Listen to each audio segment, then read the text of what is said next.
comme en notre habitude, interrogation.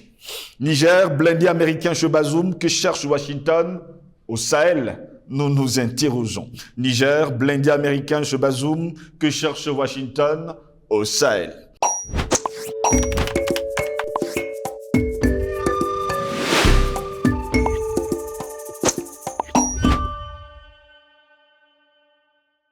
Va-t'en, lui disais-je, gueule de flic, gueule de vache, va-t'en, je déteste les larbins de l'ordre et les hannetons de l'espérance. Va-t'en, mauvais gris-gris, punaise de moinillon. Puis, je me tournais vers le paradis pour lui et les siens perdus, plus calme que la face d'une femme qui ment. Et là, bercé par des effluves d'une pensée, jamais là je nourrissais le vent, je déplaçais les monstres, et j'entendais monter de l'autre côté du désastre un fleuve de tourterelles et de trèfles de la savane que je porte toujours dans mes profondeurs, à hauteur inverse du 20e étage des maisons les plus insolentes et par précaution contre la force putréfiante des ambiances crépusculaires arpentées nuit et jour d'un sacré soleil vénérien. Au bout du petit matin, bourgeonnant, danse frêle, les Antilles qui ont faim, les Antilles gelées de petites véroles, les Antilles dynamitées d'alcool, échouées dans la boue de cette baie, dans la poussière de cette ville, sinistrement échouée. Au bout du petit matin, l'extrême trompeuse désolée écharre sur la blessure des os, les martyrs qui ne témoignent pas, les fleurs de sang qui se fanent et s'éparpillent dans le vent inutile comme des cris de perroquets babillards. Une vieille vie menteusement souriante, ses lèvres ouvertes d'angoisse désaffectée. Une vieille misère pourrissant sous le soleil, silencieusement, un vieux silence crevant de pustules tièdes, l'affreuse inanité de notre raison d'être. Sur ce, mesdames, messieurs, bonjour. Bienvenue à toutes et à tous à cette autre édition de Parole panafricaniste. C'est par ces mots d'Aimé Césaire, de Cahiers d'un retour au pays natal, que nous démarrons cette autre édition de Parole aux panafricanistes. Au lendemain de la rencontre entre le président nigérien Mohamed Bazoum et le secrétaire d'État américain Anthony Blinken, eh bien, en marge des travaux de l'Assemblée générale des Nations unies, le gouvernement américain a offert 13 millions de dollars en équipement militaire au Niger. Le président du Niger, depuis avril 2021, Mohamed Bazoum est aujourd'hui l'un des derniers chefs d'État au Sahel à ne pas être arrivé au pouvoir par un coup d'État. Il est aussi l'un des meilleurs élèves de Paris dans cette région. Il a d'ailleurs été adoubé par Emmanuel Macron lors de l'entre-deux tours de l'élection présidentielle nigérienne. Il se considère aujourd'hui comme soutenu par la France et non soumis à elle dans la lutte contre les djihadistes du Sahel. Mais il faut aller le dire aux naïfs. Nous savons justement ce qui se cache dans le Sahel et pourquoi toutes les armées du monde se retrouvent à Niamey, au Niger. Désormais, Bazoum est devenu l'allié des États-Unis. Ces derniers jours, le valet de Macron a reçu des blindés américains, nous dit-on, pour lutter contre les terroristes. Mais de quels terroristes parle-t-on? Puisque chaque pays occidental place ses pions dans le Sahel et les États-Unis ne veulent pas rater le partage du gâteau. Oui, parce que le Sahel est un gros gâteau et les convives sont nombreux. Tout le monde veut une part, quitte à bouleverser l'ordre des choses. Il faut y être pour avoir une bonne part. Pour mieux être servi, il faut jouer les gentils et l'Amérique sait bien le faire. Elle sait flatter, elle sait attirer et surtout, elle sait se faire désirer. Créer des guerres, des conflits, le terrorisme en fait partie. La loi du diviser pour mieux régner n'a jamais été aussi bien démontrée dans cette partie du continent noir qu'on appelle le Sahel. Le Sahel aujourd'hui qui regroupe toutes les nationalités, les soldats de toutes les nationalités, suédois, américains, allemands, français et bien d'autres encore, et j'en passe, tous aujourd'hui se retrouvent au Sahel et apparemment le pays choisi, c'est le Niger. Voilà pourquoi nous nous interrogeons ce matin. Niger, blindé américain chez Bazoum, que recherche Washington au Sahel? Pour répondre à nos questions, nous sommes avec Jonathan Matenguene, enseignant à l'université de Douala. Il est sociologue, il est avec nous ce matin. Jonathan Matenguene, bonjour, bienvenue à vous. Bonjour mon frère Ross, bonjour à tous nos milliards de téléspectateurs.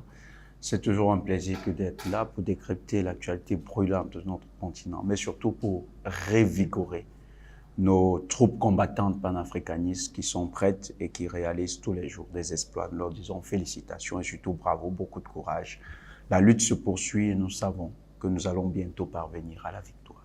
Très heureux de vous avoir, Jonathan Matengene. Finalement, on a vu des blindés américains chez Bazoum. Et je vous pose donc cette question, que cherche Washington dans le Sahel? Que cherche Washington dans le Sahel? C'est une très très bonne question pour nous, panafricanistes, parce qu'il nous faut d'abord décrypter pour mieux comprendre et puis savoir quelles actions mener pour contrecarrer les plans qui sont contre l'Afrique. En fait, Washington s'est positionné à partir de 1997, c'est-à-dire à partir de la fin du XXe siècle, s'est positionné comme étant la puissance qui dominera le XXIe siècle.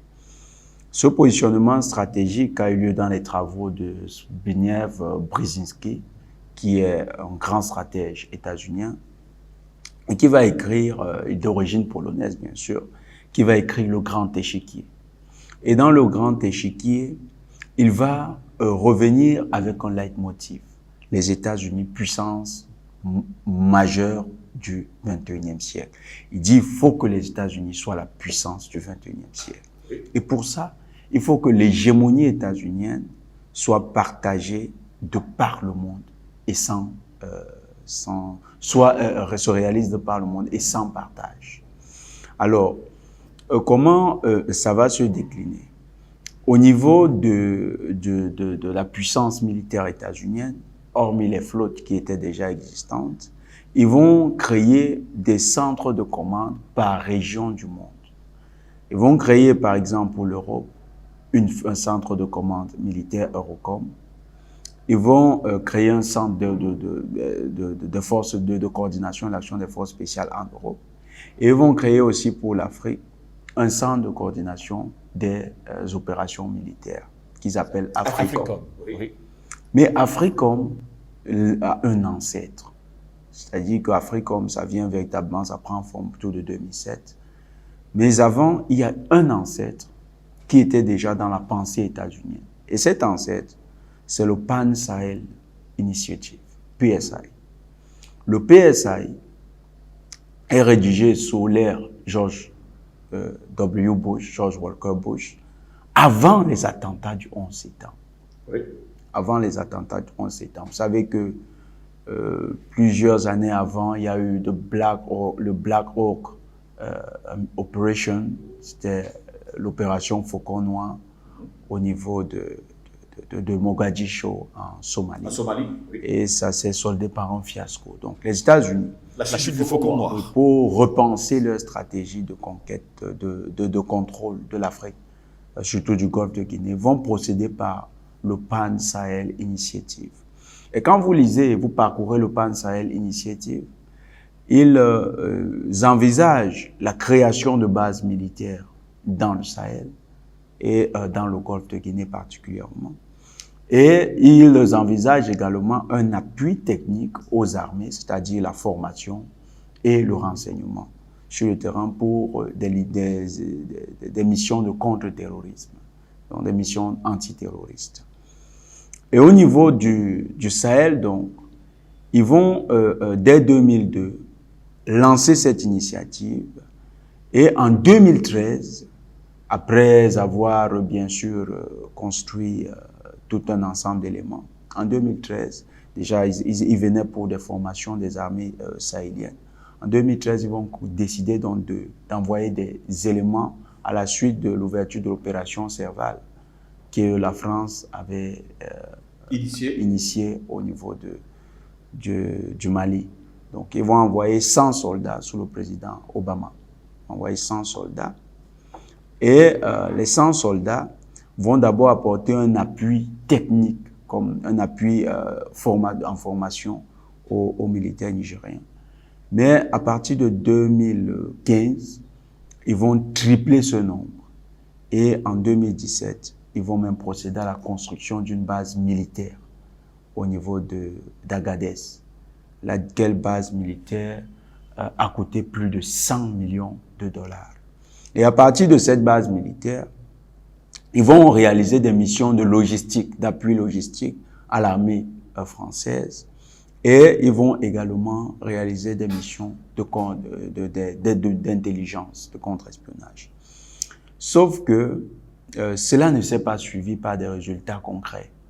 Si vous regardez la dynamique terroriste depuis 2015, elle va grandissant, elle va crescendo, tandis que même si les moyens assignés pour la lutte antiterroriste dans le Sahel par les États-Unis deviennent de plus en plus importants, on a l'impression que ces moyens-là sont inadéquats ou inefficaces dans le combat.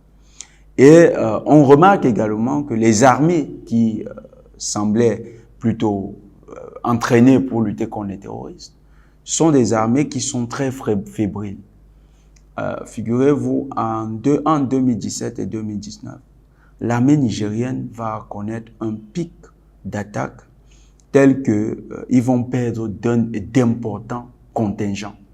L'une des attaques les plus meurtrières va faire 70 morts dans une attaque des terroristes du Sahel. Pourtant, des militaires qui ont été formés aux techniques antiterroristes, de lutte antiterroriste par les instructeurs états-uniens. Donc, ça amène à se poser une question. Quelle est cette mission états-unienne qui vise à sécuriser et qui pourtant n'atteint pas ses objectifs, mais de manière paradoxale ne fait qu'accroître ses moyens.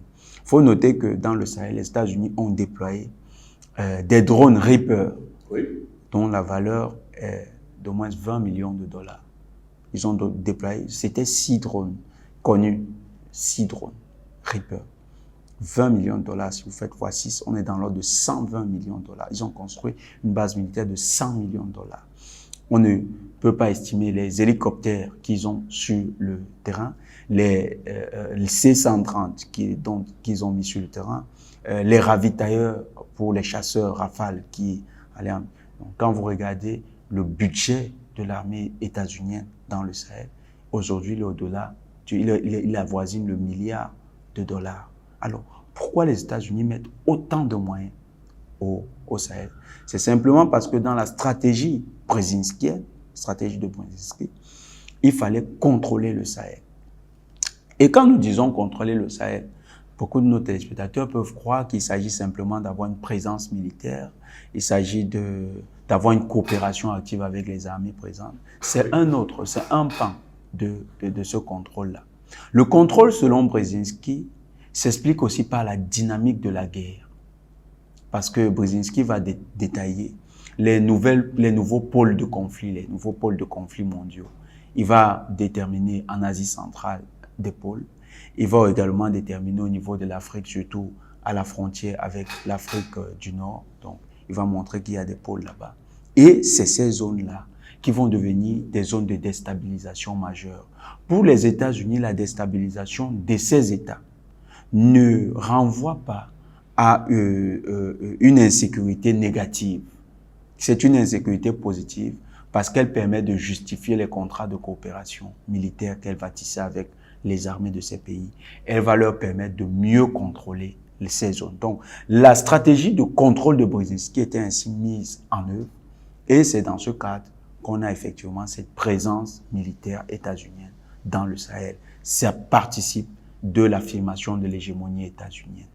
Parlons justement de l'affirmation de l'hégémonie états-unienne dans le Sahel. Il faut également rappeler à nos téléspectateurs qu'il y avait également une autre commission mixte qui avait été créée en 1957 qu'on appelait l'OCRS, l'Organisation commune des régions sahéliennes, qui est une collectivité territoriale créée par la France dans le Sahara. C'est en 1957 qui existait jusqu'en 1963. Elle a été instaurée par la loi du 10 janvier 1957 et elle a pour but la mise en valeur, l'expansion économique et la promotion sociale des zones sahariennes de la République française. C'est comme ça qu'on les appelait auparavant. Est-ce pour dire aujourd'hui que le Sahel, c'est une zone tellement riche que depuis les années 50, tout le monde lorgnait justement de ce côté-là? Tout à fait, tout le monde a conscience. Vous savez, la plus grande nappe phréatique, la plus grande rivière d'eau douce, elle est entre l'Algérie et le Mali. C'est une rivière souterraine qui est là dans le fameux Sahel et qui est une richesse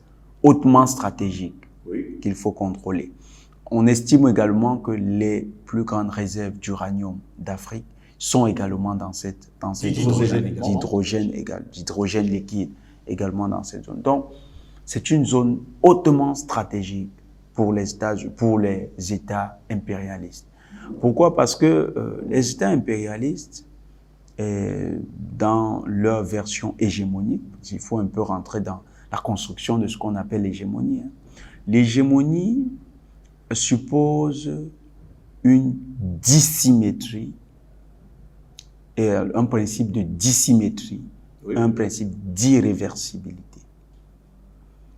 La dissymétrie, ça veut dire que jamais vous n'aurez des moyens de réponse qui vous permettront de penser vous émanciper de cette domination. C'est ce qu'on appelle l'hégémonie. Alors, pour la dissymétrie est construite et la déstabilisation et la coopération militaire obligatoire, parce qu'elle n'est pas volontaire, c'est eux qui se proposent comme partenaires sécuritaires, ça participe de la construction d'une dissymétrie dans le Sahel. Il faut créer cette dissymétrie et contrôler ces zones d'approvisionnement-là. Maintenant, le contrôle de ces zones d'approvisionnement engage le deuxième principe de l'hégémonie, l'irréversibilité. Parce que dès lors que vous n'avez plus le contrôle des ressources naturelles, que vous n'avez plus de moyens de pression, de moyens de réponse qui peuvent vous aider à la résistance et à espérer vous émanciper de cela, vous entrez dans une phase d'irréversibilité. Donc cette hégémonie devient totale. Elle est déjà totale. Elle devient en fait réelle, manifeste. Elle prend forme. Les États-Unis sont dans cette logique. Il faut construire son hégémonie dans le Sahel, surtout dans les zones où, en Afrique, surtout dans les zones où il y a des ressources stratégiques. C'est pourquoi en dehors du Sahel, ils parlent beaucoup de la géopolitique des grands lacs. Oui. Et ils ont, quand ils disent les grands lacs, c'est toute la zone qui est en fait le golfe de Guinée. Ils pensent à tout ça comme étant des zones qu'il faut domestiquer, il faut contrôler pour empêcher qu'il y ait des phases d'irréversibilité, c'est-à-dire la possibilité de renverser l'ordre. Et c'est un peu là où Brzezinski, nous avons toujours cette phrase, Brzezinski était certes un très bon auteur, mais n'était pas un prophète. Parce que ce qu'il a dit, ça a certes du sens du point de vue stratégique, mais il n'avait pas prévu que les panafricanistes viendraient un jour à retrouver de leur vigueur en Afrique. Donc, le fait qu'il n'ait pas envisagé cela, cet imprévu, c'est aussi l'une des limites de son analyse. C'est pourquoi la stratégie états-unienne dans le Sahel n'est pas elle-même parfaite. Et c'est parce qu'elle n'est pas parfaite qu'elle est aujourd'hui en train de rencontrer des résistances. Et ces résistances-là, c'est par exemple ce qu'on voit actuellement avec le Mali.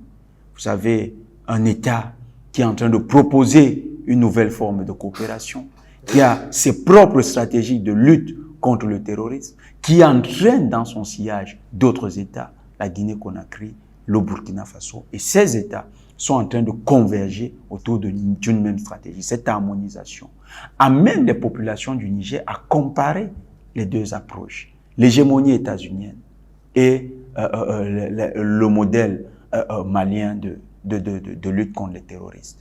Et quand les deux sont en concurrence au Niger, vous voyez que les populations nigériennes davantage commencent à dénoncer cette présence états-unienne et à encourager un rapprochement avec un État comme le Mali. Les États occidentaux qui se trouvent aujourd'hui au Sahel sont-ils en train de préparer une guerre prochaine de l'eau? Oui, il y a une guerre de l'eau, il y a une guerre des énergies, à tous les niveaux. Pas seulement les énergies fossiles, parce que les hydrocarbures, c'est les énergies fossiles, l'uranium, c'est les énergies fossiles, mais également les énergies renouvelables, les énergies nouvelles. Par exemple, le soleil. Le soleil, c'est toute une guerre. Le contrôle du Sahel participe d'ailleurs. Vous savez que sous le président ATT, les Allemands, avec Angela Merkel, les Allemands avaient négocié pour pouvoir produire de l'énergie solaire dans le Sahel qui pourra alimenter l'Europe. Donc, il y a le contrôle de cette zone-là avec les nouvelles types d'énergie, les nouvelles formes d'énergie qu'on a découvertes, qui aujourd'hui pose un enjeu réel géostratégique en Afrique. Et les États-Unis, dans leur approche de leur hégémonie pour faire du 21e siècle leur siècle, ont voulu, de manière tout à fait subtile, se positionner dans le Sahel en donnant l'impression qu'ils luttaient contre le terrorisme. Il faut noter que nous l'avons déjà précisé, le terrorisme n'a fait que s'accroître depuis que les États-Unis sont là. On n'a jamais vu les États terroristes. J'ai, pour répondre à M. Bobo Cissé, ex-premier ministre du Mali, qui a commis ce week-end une tribune dans un média collabo au niveau de la Côte d'Ivoire. Il a dit qu'aujourd'hui son pays ne s'était jamais autant porté mal et sa crédibilité internationale n'avait jamais autant été entamée. Alors nous avons fait juste une copie d'un article qui a été pris sur le site du CNRS, sur la revue Cairn.info, et que nous avons juste plaqué en termes de commentaires. Et c'était l'introduction de l'article qui faisait une description fidèle du Mali de 2019 quand Bobo Cissé était Premier ministre. Dit que c'est un pays où il n'y a pas de sécurité, un pays avec des airs de fantoche, des airs de décrier, un pays qui n'arrivait pas, qui a une économie, l'expression est forte, atone. C'est-à-dire, elle ne porte même pas. C'est une manière de dire à quel point, sur le plan économique, c'était un échec, alors qu'il est économiste, puis Bobo Cissé. Donc, c'est quelqu'un qui aurait dû garder son silence et se faire oublier, parce que du moment où il gérait, il était vraiment nul de chez les nuls. Donc, quand vous avez eu un échec pareil, vous ne faites même pas de bruit quand on vous enlève vos affaires. Vous vous cachez, vous faites tout pour être oublié. Si les financés par la France, c'est normal qu'il parte aussi. Et c'est ça. Il fait son boulot. Mais c'est avec de tels individus que les États-Unis voulaient construire le Sahel. Du moins, déstabiliser le Sahel. Continuer de déconstruire le Sahel. Et quand nous prenons 2019, il faut remarquer que depuis 2013 jusqu'à 2019, à la fois, on a près de 4000 soldats français qui étaient sur le territoire. Non, 5000 soldats français. 5500 soldats français sur le territoire. 800 soldats états-uniens. 800 soldats états-uniens. Au Niger, là, c'est 800 soldats états-uniens dans une base militaire qui a coûté plus de 100 millions de dollars. Mon frère Ngos, nous qui sommes en Afrique, pour certains, ils vont croire, quand on fait l'estimation en dollars, ça n'a pas le sens de quelque chose. Mais faisons un pas en CFA. On est dans l'ordre de plus de 60 milliards de francs CFA. Je ne crois pas que beaucoup de pays africains eux-mêmes construisent des bases militaires à 60 milliards sur leur propre territoire. Les États-Unis ont quand même pris le pari de le faire au Niger. Vous comprenez qu'il y a une volonté de se pérenniser dans la zone.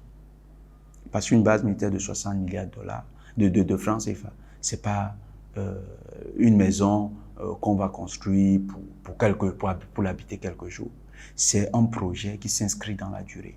Donc, ils avaient construit ce genre d'édifice pour rester dans la zone. Et aujourd'hui, ils sont fort heureusement rattrapés par les réalités historiques de l'imprévisibilité de l'histoire d'un peuple. Et les peuples africains décrient ce type de coopération. Ils ne veulent plus. Mais quand vous parlez d'aide, vous avez parlé du montant de l'aide, 13 millions de dollars. Oui, 13 millions de dollars. Quelqu'un vous dispose son arsenal pour près d'1 milliard et il enlève 13 millions de dollars. Vous comprenez que c'est l'abruti. C'est l'abruti. Et quand les États-Unis apportent un appui en millions de dollars, vous allez remarquer. C'est un appui militaire. C'est de l'aide tronquée. Parce que vous allez payer. Vous allez payer ce matériel. Ce n'est pas de matériel donné gratuitement. Vous allez le payer. Mais vous est accordé comme un crédit préférentiel. Vous connaissez le principe. Moins de 5%, c'est un crédit qu'on appelle l'aide. Donc, ils vous le donnent. Ils vous font un crédit. Et ce crédit, vous n'avez jamais utilisé les 13 millions de dollars. Je suis sûr que si on avait donné le choix à l'État du Niger d'utiliser 13 millions de dollars pour acheter du matériel, ils iraient peut-être en Chine, acheter du très bon matériel pour une plus grande quantité et viendraient avec une puissance de feu accrue, donner du tournis aux terroristes. Seulement, on va prendre quelques véhicules qui coûtent extrêmement cher, qui sont des véhicules blindés, mais qui généralement finissent sur des champs de mines. C'est-à-dire que vous avez des terroristes qui ont la capacité d'enterrer des mines, vous comprenez, qui sont aussi, eux aussi très bien formés. Par qui? Je demande bien. alors qu'il y a des drones Reaper, qu'on nous dit avec des rayons d'action. Allez voir les rayons d'action de contrôle de ces fameux drones. Vous allez voir que on est dans l'ordre des 600, puis 1000 km. Pourquoi ces drones ne sont pas utilisés aujourd'hui en Ukraine? Je vais terminer par là d'ailleurs ce matin. Oh, les drones Reaper, ils ont peur que, vous savez, les Russes ont la technologie, en anglais on dit jamming, brouillage, voilà, de brouillage. Et ils peuvent neutraliser ça avec leur technique de brouillage, leur technologie de brouillage. C'est-à-dire le drone, au lieu que de l'abattre, on fait tout pour l'immobiliser.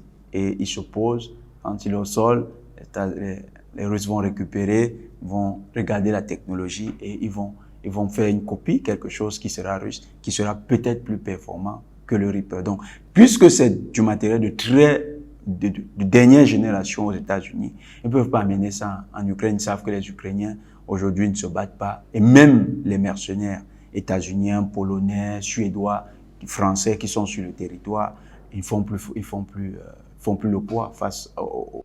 Pour terminer, Jonathan Watengene, justement sur cette question du Sahel, est-ce que ces États aujourd'hui qui sont installés au Sahel en attendant, on ne sait pas, une guerre de l'eau, vont un jour quitter le Sahel, ou alors finalement c'est les Africains qui vont devoir les chasser de là?